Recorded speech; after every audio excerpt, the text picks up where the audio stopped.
Hello and welcome to this very special episode that's going to take us into the month of May with our theme of Mindful in May. Now, we've got a really great expert that's going to come on today, and our expert is actually Melanie Cool. So I'm going to tell you a little bit about her and then we'll get into the episode. So Melanie Cool, she's actually a wellbeing coach. She's an inspirational speaker, and you're going to see why very shortly. She's also an educator and a workshop coordinator. But it doesn't stop there, because Melanie is also a level 1 cross fitness trainer, and she's a licensed mental health counselor. So she's got over 30 years of experience with her, and she's worked with so many different people over the years. She's worked with coaching people, counseling, and really helping them to kind of get this meaning and purpose back into their life. So let us start with this very special episode. Hello and welcome to the Somatic Movement and Mindset podcast with me, clinical somatic educator and founder of Total Somatics, Heidi Hadley. The Somatic Movement and Mindset podcast has been designed to help you gain a deeper understanding to how your mind and body work. You will learn about your amazing mind and body and why over time you can feel pain, recurring injuries and poor posture.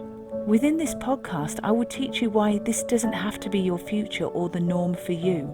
Would you like to learn how to reduce pain, move freely, and gain a new lease of life? Let's get started. Hello and welcome back. So as you heard at the very beginning of this episode today, we have happiness expert and everything else in between, Melanie Cool. So I'm going to pass you over to Melanie, and I'd love for you to hear a bit more about Melanie as we welcome Melanie into the Somatic Movement and Mindset podcast here today. So Melanie, is it possible to tell us a bit about who you are and what brought you to this most rewarding area of health and well-being? Sure. Hello, Heidi. I'm just so glad to be here. And my name is Melanie Cool. I haven't always been cool. I just married Mr. Cool, who became uncool, and I kept the name. So it's great to be cool. And I do call myself a health and happiness expert instead of reading my long list of my resume. So all people need to know, if they want to be healthier or happier and excited about the future, I am well equipped to assist with that.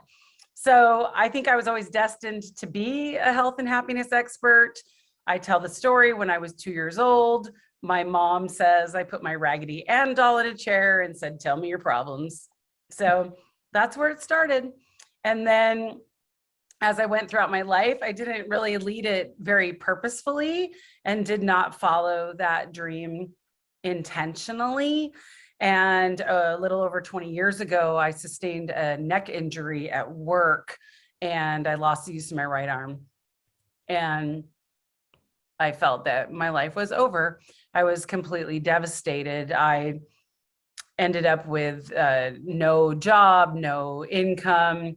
My husband was an alcoholic that couldn't handle the situation, so I ended up with no husband. I had 3 little boys. My youngest wasn't even a year old, and I could not care for them. Have you ever tried to change a diaper with one hand with a squirmy wormy? Nope, it just doesn't work. So I had to live with my parents, and they were caring for my children, and I just felt my life was over.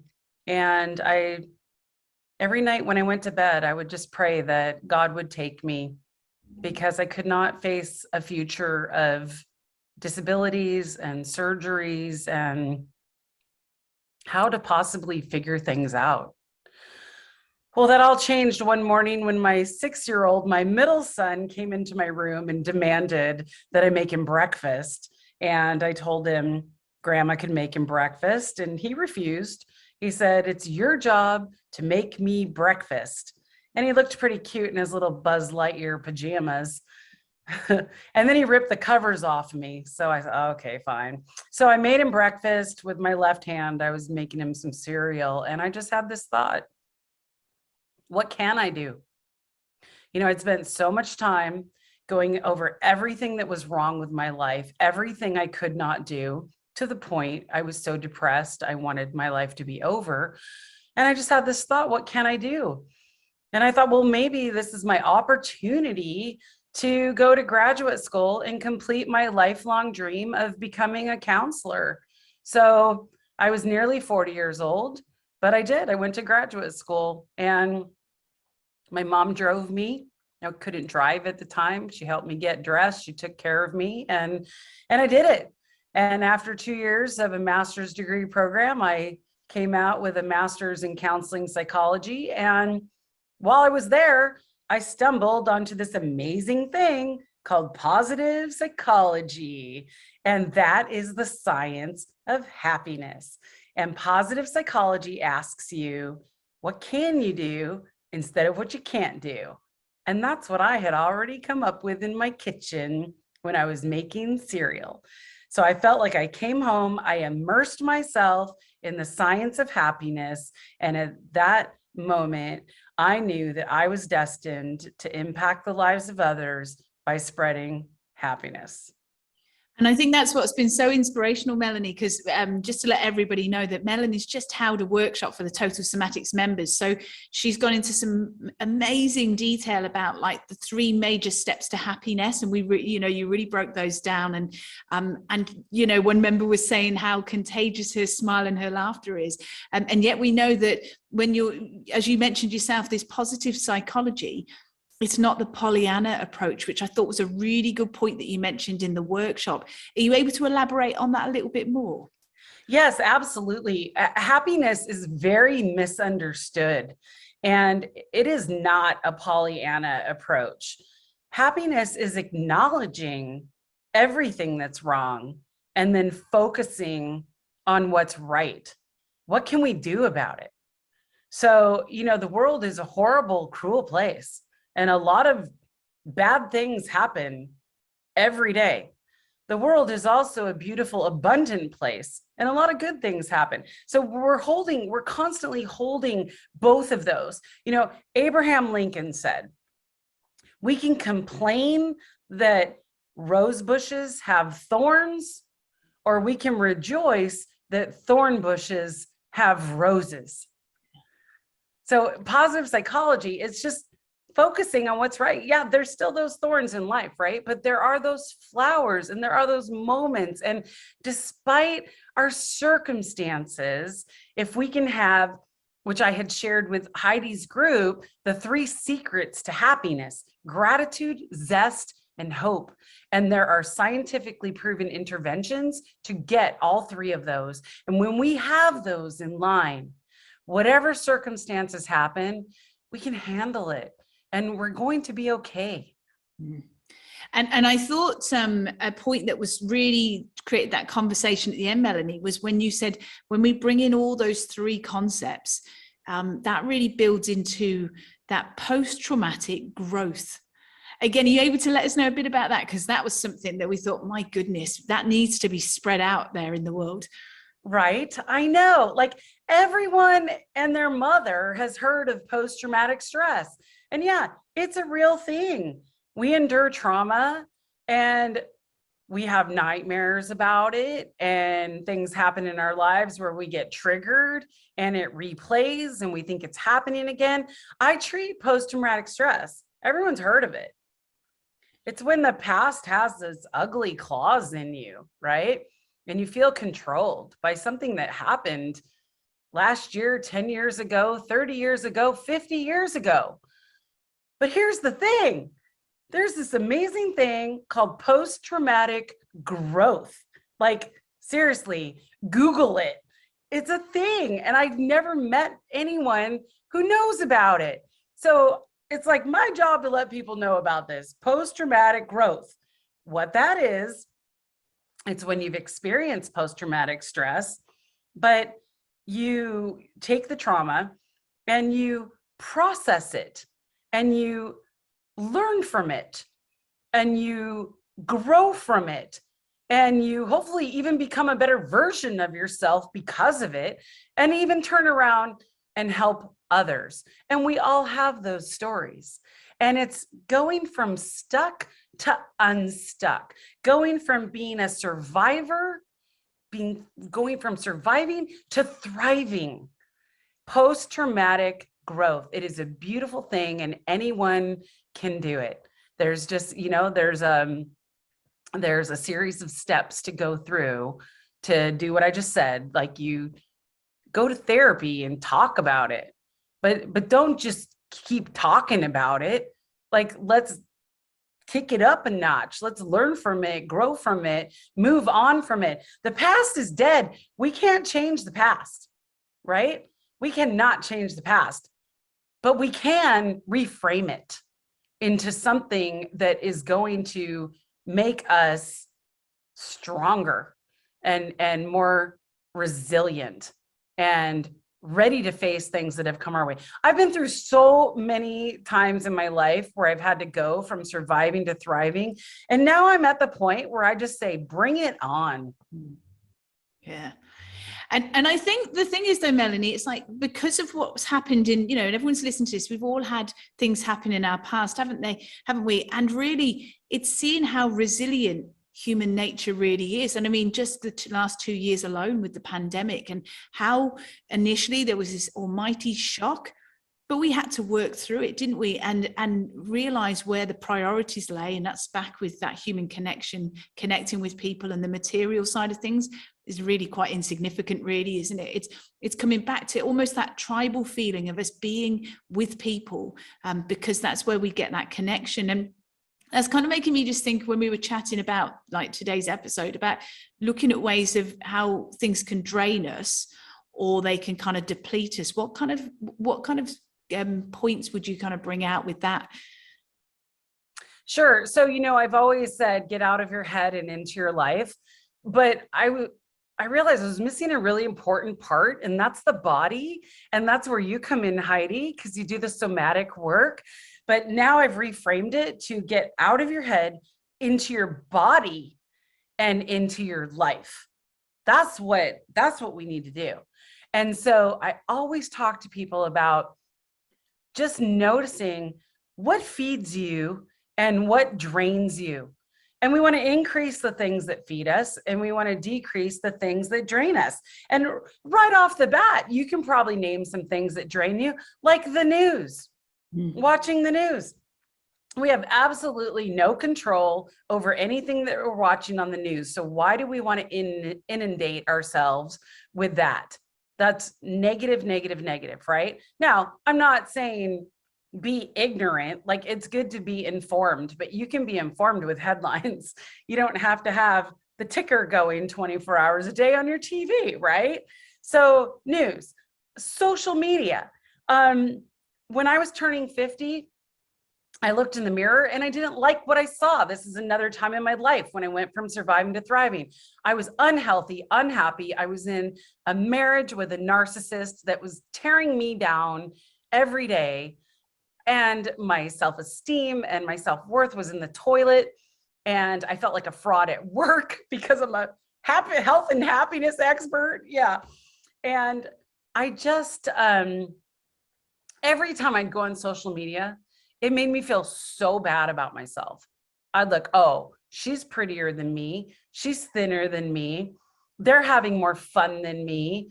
That'll never be me. And I just realized how draining it was to be on social media. So it was good to the point where I clicked on the ad for CrossFit. And so I got into the gym, and I was able to, start drinking water and having good nutrition and movement and sleep. And I lost 80 pounds, and it changed my life. I ended up becoming a coach, but instead of spending all that draining time on social media, I was in the gym. So we have to notice what drains us. And, endless. I have a friend who said he got to the end of Netflix in the pandemic, but we don't want to spend our life watching Netflix. So if we're spending our lives doing the things that are draining us, like the news, like social media, like checking out with Netflix, or, those people in your life, right? Those people, when you're done with them, you feel like you just got to go to bed, like or the food that we're ingesting. I mean, if we're ingesting, gluten and sugar and dairy and all the things that create inflammation in our bodies. Those are draining us. So we have to look at what feeds us instead. And what feeds us is doing more of what you love. Like, what makes your heart sing, right? None of those things. Get out into nature, do a craft, do a hobby, spend time with people that you love. Whatever it is, do that. Do what feeds you. So we're getting out of our head by the ruminating and the negative thinking. We're getting into our bodies by giving ourselves what we need in terms of, like I said, water, nutrition, sleep, movement, healthy relationships, nature, arts, crafts, hobbies, passions, creative pursuits, you name it, right? So if we can shift the scale, then all of a sudden, this magical thing happens where we feel healthier and happier and excited about the future. And I think it's absolutely fantastic you say that, Melanie, because, it's about creating healthy habits, which is what we're always talking about in Total Somatics. But those points that you mentioned about the news and Netflix and your social media and all those sorts of things, is that if you think about it, many people, and I could include myself because I had to reassess this habit, is that at the start of the pandemic, I didn't really watch a lot of news before the start of the pandemic because of that reason. I'd look at the headlines, see what was happening, but I would not let myself get sucked into that vortex because that the media is designed with that real negativity, catastrophizing, scaremongering, because that's what people want. They will sometimes be attracted more to the negative headlines than if it's positive. However, I think it's a really good time in history now to kind of reassess the habit, isn't it? Because we were in our homes, we were wanting to be updated on a regular basis with the news. So we probably consume more news and probably more social media than we would have done before the pandemic. And it's a habit that starts to take hold, isn't it? And really, it's wonderful having this episode with you because it's actually standing back and thinking, actually, I think I need to do a bit of a self-assessment here. As you say, what's draining and what's not. But it's quite insidious how these habits can come in. And if you don't mind me just sharing this I've mentioned this a few times to people over the period of time, is that very quickly people get conditioned. So here in Australia at 11 a.m. every day during the pandemic, you would get one of the, like they call them premiers. So they're in charge of the different states in Australia. They would come out and they would announce the numbers for the pandemic and all the things that were happening. And people would drop everything just to watch the 11 a.m. report. And it made me think of Pavlov's dogs. Remember in psychology, it was that conditioning. And very quickly, everybody knew 11 o'clock, everything stops to see what was going on with the news and the counts, the number and things. And so that is how quickly you can get conditioned into a way. But it also shows how quickly you can decondition that out and bring in those healthy habits. And as you're mentioning, like those things that are draining us, and there's nothing wrong with them, but it's the amount of time we're consuming them, isn't it? Yes. And same thing here with the pandemic. I'm in Bellingham, Washington in the United States, and very close to the Canadian border, about 90 miles north of Seattle. But yes, when the pandemic hit, I had the TV on the whole time, and I try to practice what I preach. So I'm like, turn off the TV. You have no control over that. So then I'm on the web, and our local health department was updating once a day. And I was sitting there, refreshing the page to find out how many people died, how many people are in the hospital, how many positive cases are there. And I just kept thinking, stop it. Like, this is not helping you. How is this helping you be healthier, happier, and excited about the future? Mm-hmm. Like, it's not. It's horrible, right? And so I remember the day where I just decided, and all my clients were doing this too. And I'm sitting here telling my clients, don't do that. Get out, open the door, step outside, And I'm like, I have to do it. And so I remember the day I just slammed down my laptop. I opened the front door and I walked outside. And, the sun was shining. It was a beautiful day. I went for a walk. I live right behind a park. I went for a walk in the woods, breathed the fresh air, And just to realize, like, we have control over what we ingest. And when we're ingesting things that we have no control over, it just plummets our well-being, and it induces depression and anxiety and carbs. I mean, who did not gain weight during the pandemic? It's true. It's so true. And it is, but it is all that negative feel, isn't it? Because I know with the news here, this is what it would be like, is that you realize that there's like a 15 to 20 minute segment that those journalists talk to the camera. And then after 15 to 20 minutes, they repeat the same things again. So it's literally on a loop. So you're thinking, well, once you've just heard all that, you're sitting there allowing that to subconsciously take hold. And then, you know, I'm sure you felt this, Melanie, I did, and I'm sure listeners did as well, is that you could feel a shift in your nervous system. You could feel your breathing changing. Maybe your like bandwidth or tolerance of any stress was really narrow, and people just started to kind of lose their rag or get really irritated or frustrated over some of the most simple, basic things, which at any other time they wouldn't have done. So it was a highly stressful point, wasn't it? So obviously that was then, and you know, it's great that we're now able to look and see how resilient we are. And now it's only now some people are starting to think, right, let me cut some of those habits, or others that are listening are already noticing the benefits of breaking those unhealthy habits. But yeah, so what other things would you say either drain us or will boost us? What would you say from there?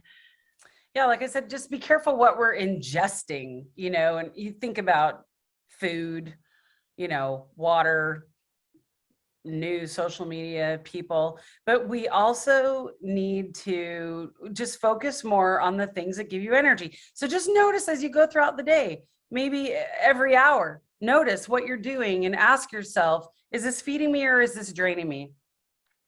You know, and I have examples of that. I'm a happy person. Like, I'm a very happy person, and I love what I do. Like, I'm smiling to go to work, and I'm smiling when I'm done, right? And before the pandemic, when I was in this terrible marriage, I would have a wonderful day at work, and then I would come home and I'd walk in, and my husband would say something or do something, and I would feel my happiness just drain out of me, you know? So then I would just like pour a glass of wine, which would turn into another glass and another glass and a bottle. And then I'd wake up the next day with a headache. And I thought, this isn't me. Like, that's not how I want to be. Like, I want to come home from work and I want to go for a walk, or I want to like hang out with a friend, or, you know, whatever it is that feeds me. And I'm letting this person be in control of my well-being. And so we all need to be in control of our own well-being, because when we give that control up to other people or circumstances or events or everything I've mentioned, we will be constantly disappointed. But if we can take charge of our own well-being, then it's renewable. So when I decided he didn't get to control my well-being anymore, I'd have a great day at work. I'd come home, he'd say something rude, and I'd say, well, I'm going for a walk. You know, we have to take the control back. And throughout our lives, lots of things have taken away parts of us, you know, whether those be other people, or we have lost dreams, or, you know, our expectations have not been met, or we haven't done the things that we've wanted to do. That's like forgiveness, right? Like, we got to forgive people. We got to forgive circumstances, events. The hardest one of all, we got to forgive ourselves. But that feeds us. When we let go of those negative events, when we let go of the things that drain us, then we get that energy inside, which is so valuable, right? And the other thing I want to mention is what you just said, Heidi, about breathing.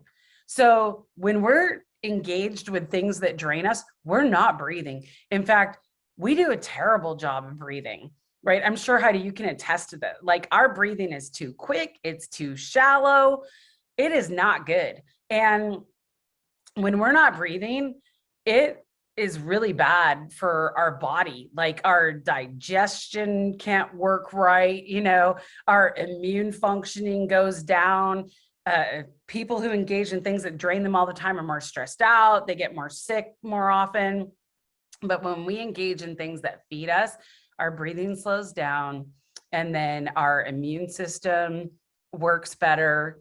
It increases our T cells, our cardiovascular system works better, our digestive system works better, we sleep better, we're just happier all around. But breathing has so much to do with that. And I'm sure you probably teach some breathing techniques, but the one I really love, have you heard of box breathing? Yes, yes. Yeah. Navy SEALs use box breathing to stay calm in intense situations. So if it's good enough for the Navy SEALs, it's good enough for me and my clients. And that stuff works. I'll tell you a really quick story. During the pandemic, I injured my back, and I'm just recovering. I'm about 6 months post-op of back surgery, but I tried steroid injections before I went the surgery route. And I'd never had one before. And I was really scared. Think about like this big needle sticking into your spinal cord. Oh my God. So I went in and they took my blood pressure. Well, of course it was high. It was like 150/85. Normally I'm like 110/70. So I'm like, yeah, I'm a little scared.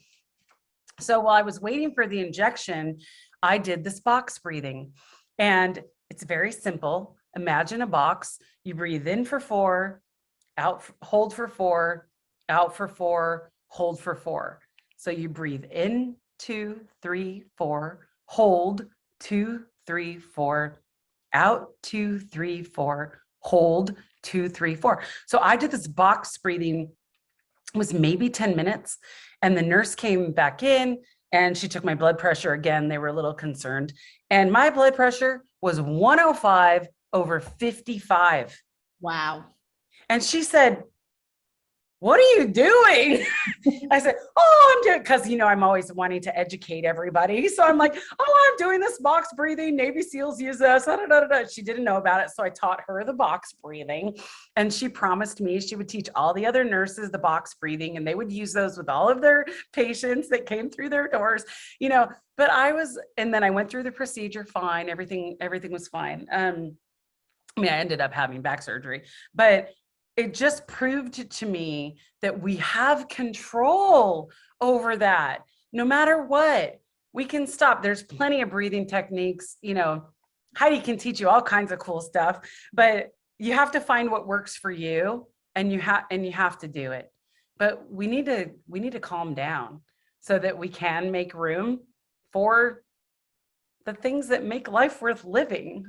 And I think what's really interesting, Melanie, is that bringing in the breathing, and something that we mentioned in the workshop is that, when we're so anxious and we're stressed and we've probably had trauma in our past and things, that we just live in our head. So from our neck down, we've kind of disconnected, haven't we? We don't notice those subtle bits of feedback. And we were talking about how just reacquainting yourself with your own body again, and it could be just holding your chest, holding your belly, to bring your awareness back. Because when you can sense and feel it, then you can make those shifts and changes, can't you, from within?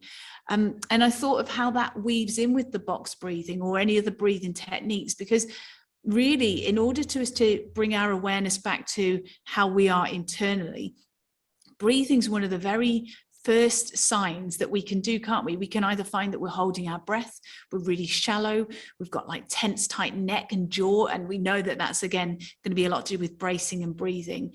So as quickly as we can identify how the types of breathing can impact our state, our nervous system, the state of our nervous system, how quickly, and you've just demonstrated, because you had data there with your blood pressure, how quickly just bringing in the breathing alone before anything else, how quickly and how intelligent our mind and body are, that we can change our state pretty quick. And that's probably, if people have not felt comfortable sensing and feeling their body because, they've lived in that stress pattern, that's a really powerful way of connecting initially, isn't it? It is. And I'm sure you've all heard the saying, where attention goes, energy flows. But I really love that a lot. But it's like we have to get into our bodies with that, right? Like we have to pay attention to our body and give our body what it needs so that we have that energy.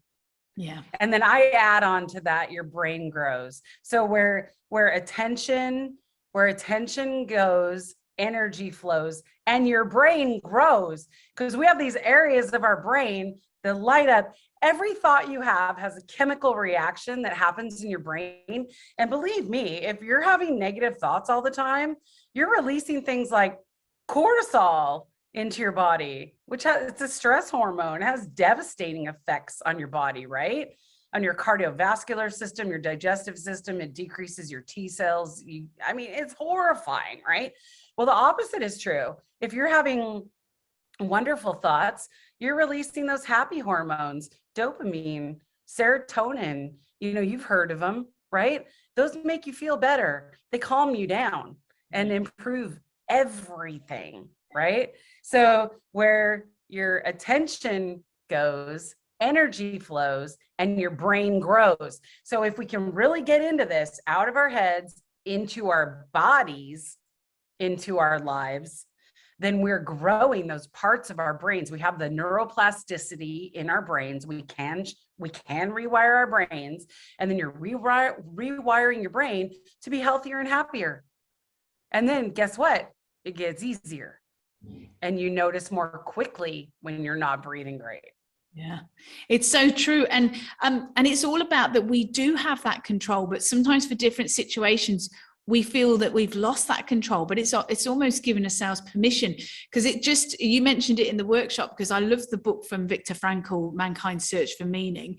And I'm probably going to just ruin the statement slightly because I'm just pulling it out the top of my head. But he basically said something like, between stimulus and response, there's that space, isn't there? And it's that space, it's where it's our decision of what we decide to do that influences the outcome. So I've completely ruined his beautiful statement, but that makes it, hopefully that makes sense. Is really, it's that little bit of time period between the stimulus and response to what we do. Do we just go into the reactive patterns, or like you're saying, are we going to start to then take a bit more ownership and take back that control and do some of those practices and mechanisms to stop us going into those instinctive reactive behaviors, really?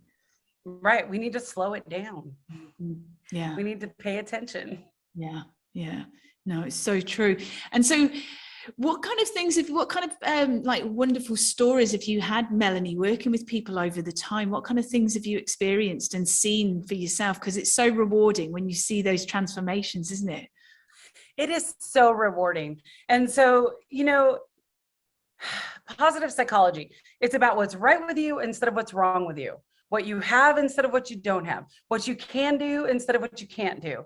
And it's just shifting that perspective. And when I was a brand new therapist, I just wanted to shove positive psychology down everybody's throat. And I'll tell you a couple stories because it was pretty fun. But this one guy came in and he was in a wheelchair and he was a quadriplegic. And he was in his 30s. And when he was in high school, graduation, he had dove into a pool and broke his neck. And that's when he became a quadriplegic. And so then his girlfriend broke up with him. They were supposed to go to college together. He had plans to marry her. She broke up with him. He stayed living at home with his mother, who cared for him. Ended up, he never really had a job or much of social connection, all the things in our lives that we need, he didn't really have. And he was very depressed. And so he came in and he told me his whole story. And I'm thinking, oh my gosh, what do I do? And so I'm like, okay, just rely on positive psychology. So what's right? Well, I don't know what's right. I mean, because obviously nothing's right. And so I say to this guy, I'm like, okay, well, you did a great job of telling me everything that happened and everything that's wrong. I said, when you come back next week, I would like to hear everything's right. And so he left and I thought, oh my God, that guy's never coming back. Right. And when he'd come in, he was in sweats that looked like, he hadn't changed his clothes in who knows how long. He had really long hair. He had a really long beard. He came back the next week. He had a haircut. He was clean shaven. He was wearing clean clothes. And he came into my office in his wheelchair, and I was just looking at him, trying to maintain my neutral facial expression. And I didn't know what to say. And he said, I did the homework. And I said, yeah. And he said, well, you know, last week I told you my story of when I dove into the pool, I almost died. And I said, yeah. And he said, well, I just decided I dove into that pool and I lived. Yeah. Wow. I mean, holy moly. It changed his entire perspective about his life. He'd been living with the story that he'd almost died. And so he was living his life according to that frame, right? I almost died. So yeah, I don't know, right? And then when he said I almost lived, it gave him the energy to clean himself up and to go from here. And his story, I mean, that's like one of the most amazing ones, right? Yeah. Like, instead of looking at what's wrong, look at what's right. Absolutely. And I think that's it, isn't it? It's because we are born with a bit of a negativity bias. It's actually flicking that switch, because it reminds me of ones that I know that have survived things like cancer. And you can either go down that rabbit warren of the things that could have happened, or you can switch it around and go, do you know, I've got a second chance at life now, and really just embrace it wholeheartedly as well. So it is interesting, isn't it? It's just, I've actually got it here in the kitchen at work in the clinic, and I use this a lot. This is one of my big like mantras, and it comes from Dr. Wayne Dyer. So he actually says, it all begins with how you choose to think. And then he says, when you change the way you look at things, the things you look at change. And I always stick that in my head. I've got that in the kitchen because I've laminated inspirational quotes all around the kitchen here for everyone to enjoy. But it is true, when you change the way you look at things, the things you look at change, don't they? And it really does shift everything, right down to a cellular level, really, right down to DNA. It sure does. I have another client, and she's been trying to lose weight. I mean, you know, what diet haven't we tried, right? Diets don't work, you know, and the diet industry is making a ton of money, right?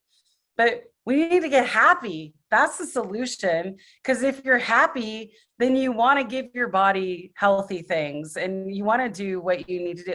Like, weight loss is not, like, a diet's not the solution. Happiness is. Reducing inflammation is the solution. But I had a lady, she tried everything to lose weight, and she finally just gave up, and then she was depressed. So she came to me, and, you know, we just started. I always start people with drinking water. Drink water. Yeah, I drink 80, 100 ounces a day, and I have for the last 5 years, and I miss it if I don't drink it.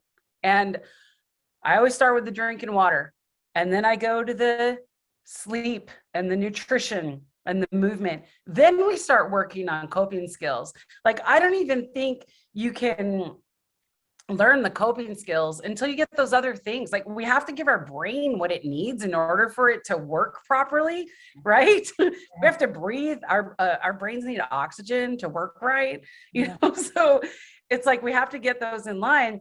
And anyway, she got those things in line, and then she started, you know, she got out of her head, into her body, into her life, starting to do things in her life that became very meaningful for her, and developing more purpose and potential in her life.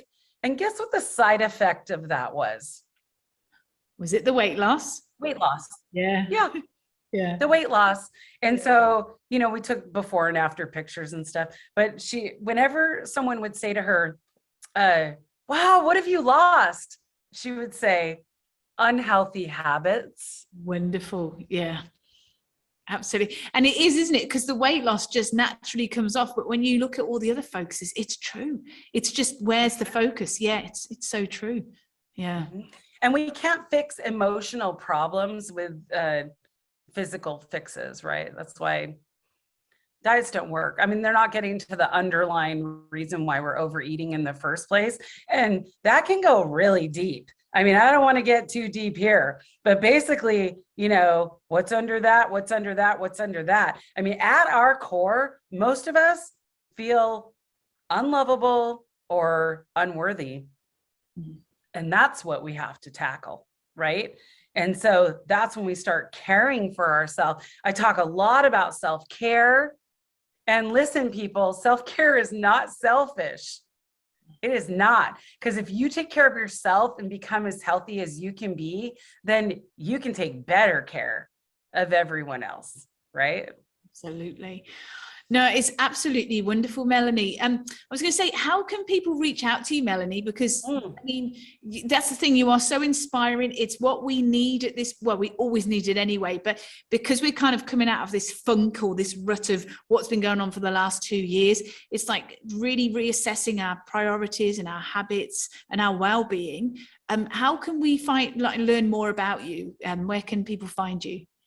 Yeah, great. Thank you. So the first thing you can do is you can subscribe to my email list. Every Monday, I send out a short video that gives you tips and tricks to be healthier, happier, and excited about the future. And that is coolmelanie.com/gethappy. coolmelanie.com/gethappy. That's my email. And you just get a video every Monday that it's all free. It's all good. You can find me on the web at melaniecool.com, melaniecool.com. And you can find me on all the socials. I'm on TikTok, Instagram, YouTube, Facebook. My Facebook business page is called The Eternal Optimist. Yeah. So you can find me on any of those channels. And, I love what I do. If you haven't noticed, I get really excited about it. I had a guy break up with me once. He said I was buoyantly exuberant. I was like, isn't that a compliment? He said, it's too much for me. I'm like, okay, fine. So maybe I am too much for people, but that's fine because there are people that I'm not too much for. So if you like what I'm saying and you like hearing me, go ahead, find me. And I love what I do. And I love impacting lives by spreading happiness. And it's been wonderful having you today in the workshop, Melanie. So, and for people that want to listen on the replay, it's going to be available within the membership. Well, from now, really, you can get hold of it now. So, but it's been absolutely awesome having you here, Melanie. Now, before we finish, do you have any additional comments or top tips or anything that you want to leave with everybody today? I'd like to read a poem. Would that be okay? That would be lovely. Thank you. This is The Journey by Mary Oliver.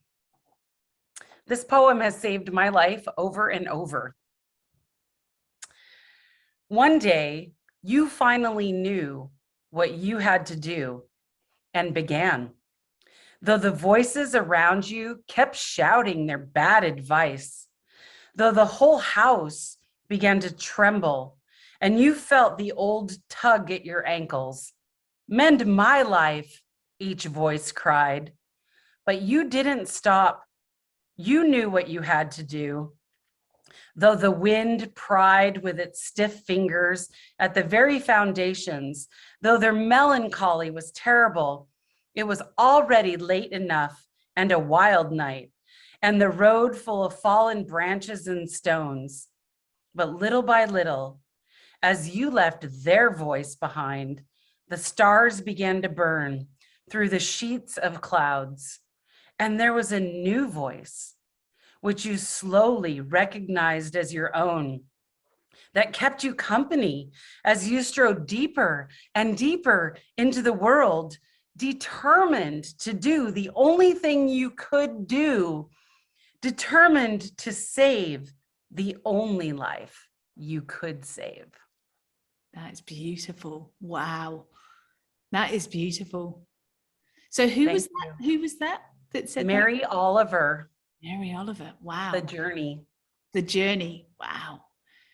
A poem like that, you can extract so much at different points in your life, can't you? There's so much. It's such a rich poem. Wow. Yep. The gist of it is we need to be responsible for our own happiness. We need to be our own true love. Yeah. And we need to be in charge of how we think, how we feel, and where we're going from here. Yeah. Wow, what a beautiful way to finish this episode today. Thank you so, so much, Melanie. And thank everyone that's been listening to this episode or watching us on YouTube, however you follow this podcast. But what I'm going to make sure is all of the links that Melanie's mentioned today and how you can contact her, that's all going to be in the show notes with this episode. So don't worry if you feel you've got to play back and find out what it is, but it's pretty easy to remember, melaniecool.com, which I think is a fantastic surname in itself, cool. So thank you so much for all your time today, your generosity as well, Melanie. It's been an absolute pleasure having you. And on behalf of all the Total Somatics members as well, within the workshop that you held today, it's been such a wonderful time that we've had together today. So please have Melanie somewhere in your subscription box or wherever it is that you listen to her, because she's got this amazing energy about her, and we all need a bit of that. So thank you so much, everybody, and until next time, take care. Thank you for joining me today. If you've enjoyed this episode, please leave a rating and also forward this on to somebody you know will benefit. To learn more about pain relief, plus how to improve your health and well-being, go to totalsomatics.com. Until next time, take care.